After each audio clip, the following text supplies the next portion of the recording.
राहिला प्रश्न विधानसभेचा, तर विधानसभेच्या निवडणुकीमध्ये मी अतिशय सक्षमपणे राज्यभर काम करणार आहे. बरं. ते कसं करेल, काय करेल ते येणाऱ्या काळात आपल्याला दिसेलच. चांगल्या पद्धतीने, ऍक्टिव्ह पद्धतीने मी विधानसभेच्या निवडणुकीमध्ये काम करणार आहे. एक बाजू घेऊन आणि लांब निवडणुकीपासून राहणार नाही. काँग्रेसचा विचार आहे म्हणून तो विचार माझा आहे असं नाहीये. ओके, माझाच मुळात तो तसा विचार आहे. ओके, किंवा आमच्या परिवाराचा तो विचार आहे. आता विधानसभा 2 महिन्यावरती येऊन ठेपलेली आहे. तुमच्यासारखा कार्यकर्ता नेता असं कसं काय इतक्या लांब राहू शकतो या सगळ्या रणगंधनापासून, रणधुमाळीपासून? नाही, आता तर काही काँग्रेस नेत्याशी तुमचं काय बोलणं होते किंवा तुमचे मामा बाळासाहेब थोडं देखील म्हणाले होते की तुला पण तिकडे करमणार नाही, आम्हाला इकडे करमणार नाही, तर कधी ही मिलन काय केव्हा होणार तुमचं आणि काँग्रेसचं?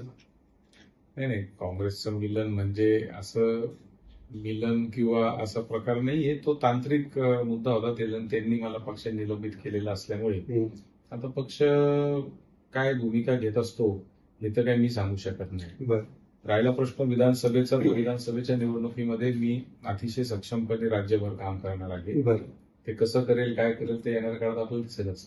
विधानसभा निवडणूक तुम्ही ऍक्टिव्ह पार्टिसिपेशन एकदम चांगल्या पद्धतीने, ऍक्टिव्ह पद्धतीने मी विधानसभेच्या निवडणुकीमध्ये काम करणार आहे. एक बाजू घेऊन आणि लांब निवडणुकीपासून राहणार नाही. फक्त ते तुम्हाला थोडंसं त्यासाठी थांबावं लागेल. अच्छा, पण तुमची जर आतापर्यंत सगळी राजकीय विचारधारा वगैरे पाहिली तर आले पण असं वाटतं की बाबा तुम्ही ज्या काँग्रेस विचारधाराशी जोडलेला असाल त्याच्याशीच तुम्ही पुढे ती धारा किंवा तो विचार पुढे चालू राहील, तर तो अंदाज काय बांधता येऊ शकेल? नाही, असं आहे ना की काँग्रेसची विचारधारा म्हणजे काय?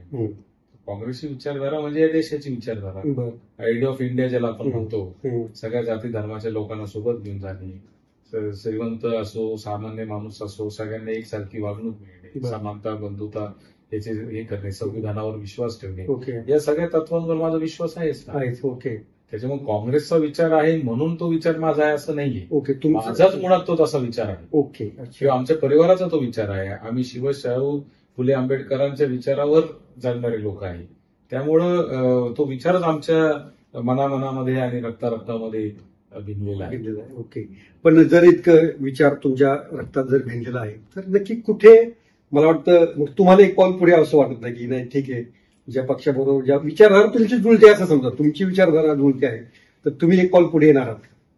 नाही, या विषयावर काय मी फार टिप्पणी करणार नाही, कारण योग्य वेळी योग्य गोष्टी होत असतात असं मला वाटतं. बरं, ते होत राहतील. ओके, या सगळ्या लोकसभा निवडणुकीमधला तुम्हाला जे काय वैशिष्ट्य वाटलं म्हणजे नेत्यांबद्दलचं किंवा याच्या जे उमेदवार होते, जे नवीन महाराष्ट्रातले खासदार गेलेले आहेत, तर तुमचं एक ऑब्झर्वेशन ते जरा सांगितलं जरा बरं वाटेल. म्हणजे समजा तुमच्या जिल्ह्यातून निलेश लंके सारखा एक काय सामान्य खासदार झाला आहे.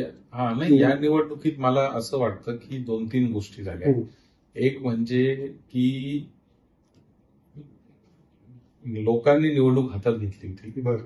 विशेषतः महाराष्ट्रामध्ये लोकांनी निवडणूक हातात घेतली आणि नेत्यांचं कोणी ऐकलं नाही. बरं. हे या निवडणुकीचं एक वैशिष्ट्य होतं. ओके.